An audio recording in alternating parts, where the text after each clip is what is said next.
Notre Pasteur, donne-nous aujourd'hui notre pain de ce jour.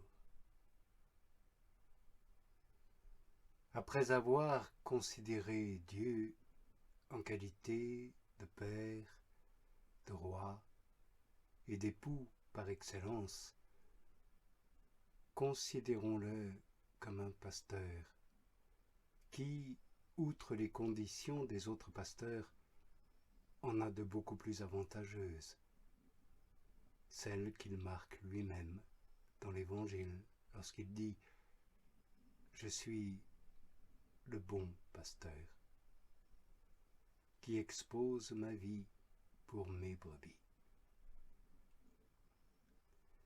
Aussi voyons-nous dans le Christ Jésus toutes les conditions de ces illustres pasteurs tels que Jacob et David, dont parle l'Écriture sainte, et qui dit de ce dernier qu'étant encore jeune, il luttait contre les ours et les lions, et les mettait en pièces pour arracher un agneau d'entre leurs dents.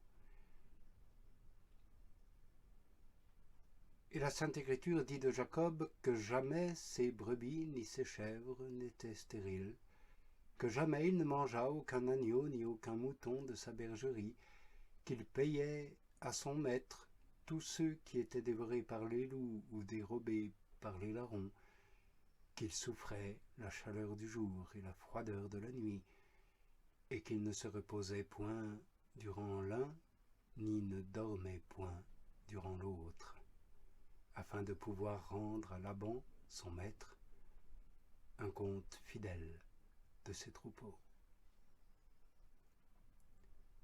Il ne sera pas difficile de tirer de là des sujets de méditation très propices.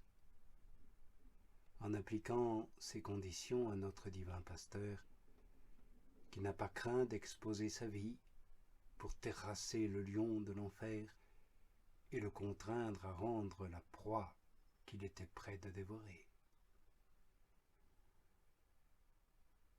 Entre les brebis qu'il conduit, s'en est-il jamais vu de stérile? Quel soin n'a-t-il point de les garder? Et comment aurait-il pu refuser de souffrir pour elles tous les travaux imaginables, puisqu'il a bien voulu, pour les sauver, sacrifier sa propre vie? Oui, il a payé de son sang celle que le loup infernal avait ravie. Et loin de tirer d'elle aucun avantage, il emploie pour elle tout ce qu'il tire d'elle. Il leur rend tout ce qu'elles lui doivent. Il leur donne même ses propres biens. Et il les aime d'un amour si tendre que, voulant sauver celle qui était morte, il s'est revêtu de sa peau pour ne pas épouvanter les autres par l'éclat de sa majesté et de sa gloire. Qui pourrait exprimer, amis, l'excellence des pâturages des pensées célestes dont il nourrit ses brebis, l'efficace des vertus avec lesquelles il les fortifie, et la force des sacrements par lesquels il les soutient? Si une brebis s'écarte des autres, il tâche de la ramener, comme par le son et par le doux souffle de ses saintes inspirations. Et si elle ne veut pas revenir, il lui envoie quelque disgrâce, qui est comme un coup de houlette qu'il lui donne pour lui donner conscience du danger qu'elle encourt, sans toutefois la blesser.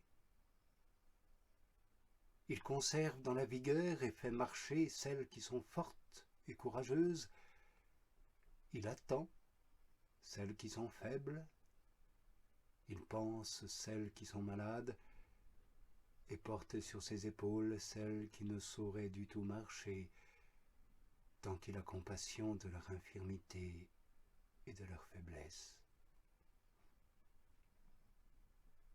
Lorsque ces brebis, en route vers le royaume, après avoir mangé, se reposent en ruminant ce qu'elles ont retenu des enseignements évangéliques, il s'assied au milieu d'elles et les empêche de s'appesantir en faisant, par la douceur de ses consolations, comme une musique qui charme leurs âmes, de même que le pasteur, avec le son de son flageolet, réjouit et tient en éveil ses brebis.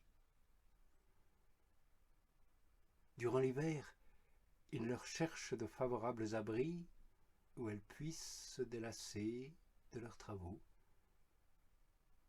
Il a soin de les préserver des herbes mauvaises et venimeuses, en leur faisant voir le danger qu'il y a de s'engager dans les occasions pleines de périls.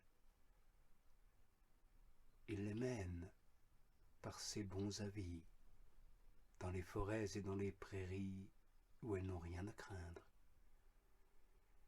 Et quoiqu'elles marchent tantôt dans des sablons mouvants où le vent élève des tourbillons de poussière, et tantôt des lieux âpres et raboteux, toutefois, pour ce qui est de l'eau, il les mène toujours à celle qui est la plus pure et la plus douce.